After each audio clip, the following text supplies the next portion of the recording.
Berna. Oo. Sino nakabudol sa'yo? Ayun ito. Ako din nabudol. Alam mo, sarap. Oh, ay. alam mo, ang sarap-sarap ng higa-higa ko kagahapon. Bigla, tag-chat. Sabi niya, sige na dear, sumama ka na.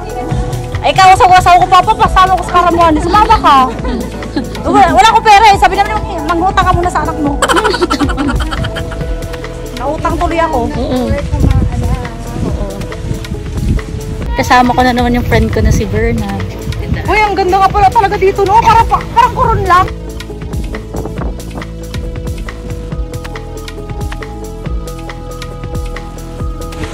So, we're going to get on that bangka or boat.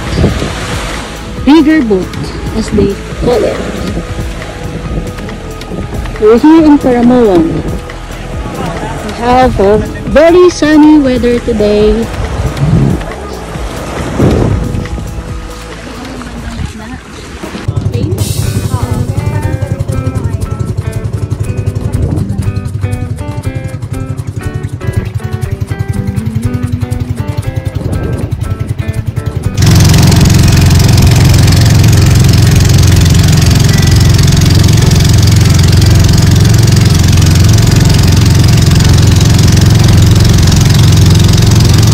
Guys, nandito na kami sa unang stop namin sa Lahos Island, dito sa Caramoan.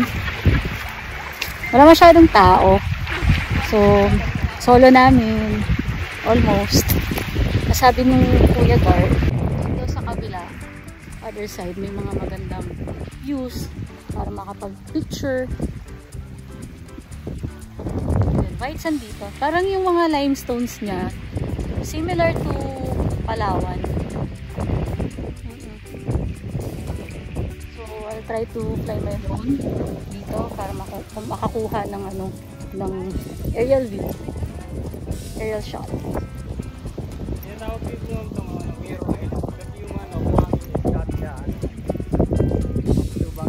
May kuya, Mirror Island.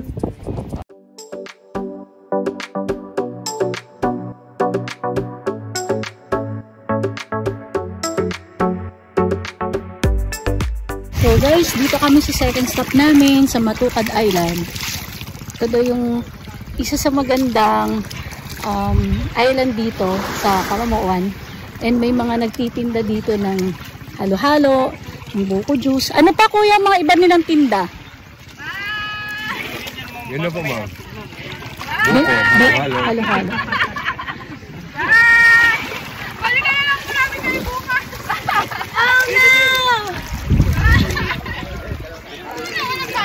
Parang naka-landscape yung island. Meron mga halaman, may coconut trees.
Guys, ang ganda dito, grabe. Parang sa Palawan din.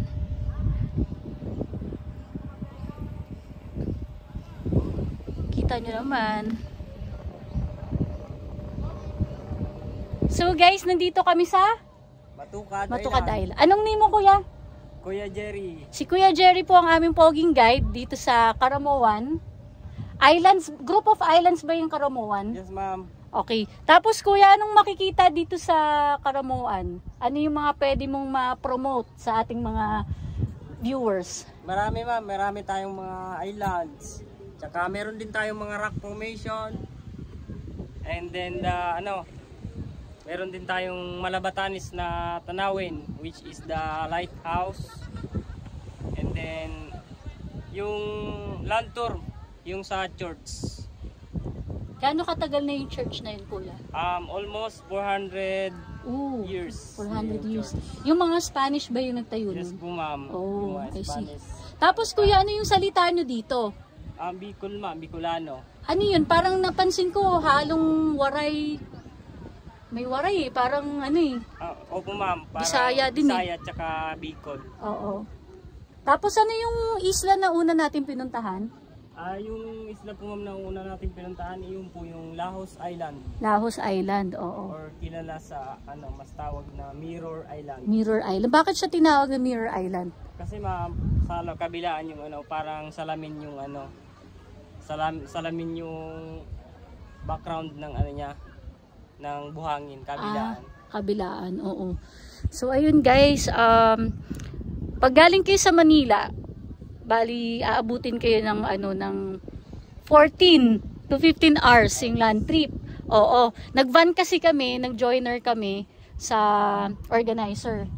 Anong name ng organizer, kuya? Si Ate May Lujen. May, oo, Lujen. Tapos yung kasama niyang kapatid niya. Oo, tapos naka-van kami. Pwede din dito mag-commute, no? Yes, ma'am. Yung sasakyan, kuya, na bus? Raymond, bus.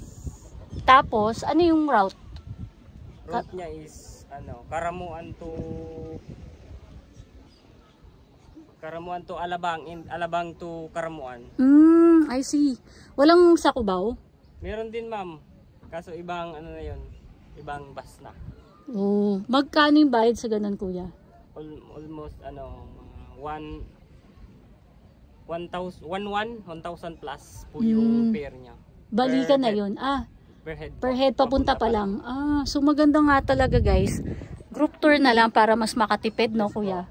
Kasi kapag magdi-DIY ka, kung meron kang sariling sasakyan, pwede yun. Pero mahal nga eh. So parang balikan mo, nasa 2,000 na. Wala pang pagkain yun.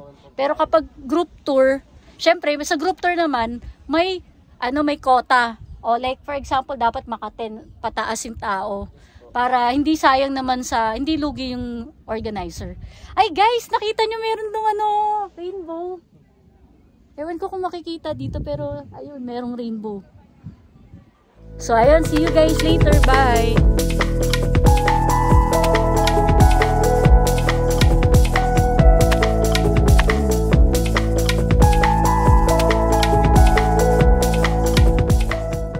So guys, touchdown dito kami sa Karamuan Church. Sabi ng guide namin, more than 400 years na daw tong church na to. Oo. Guys, napakaganda na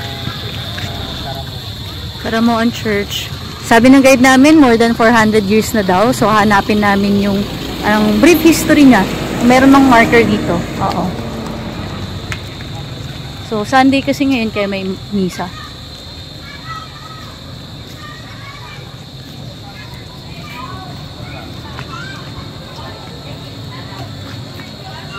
Ito yung mga sakristan.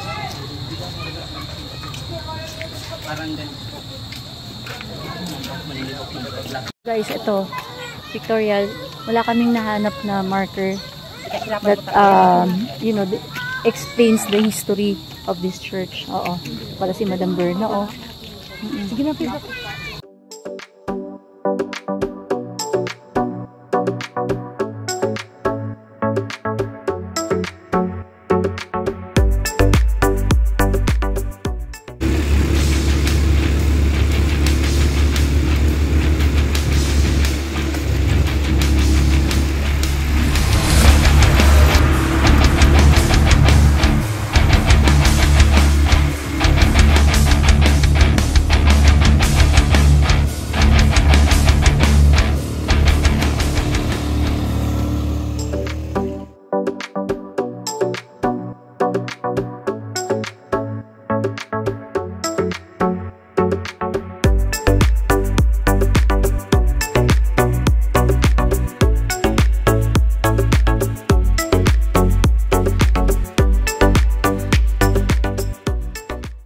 guys, nandito kami ngayon sa Kagsawa Ruins.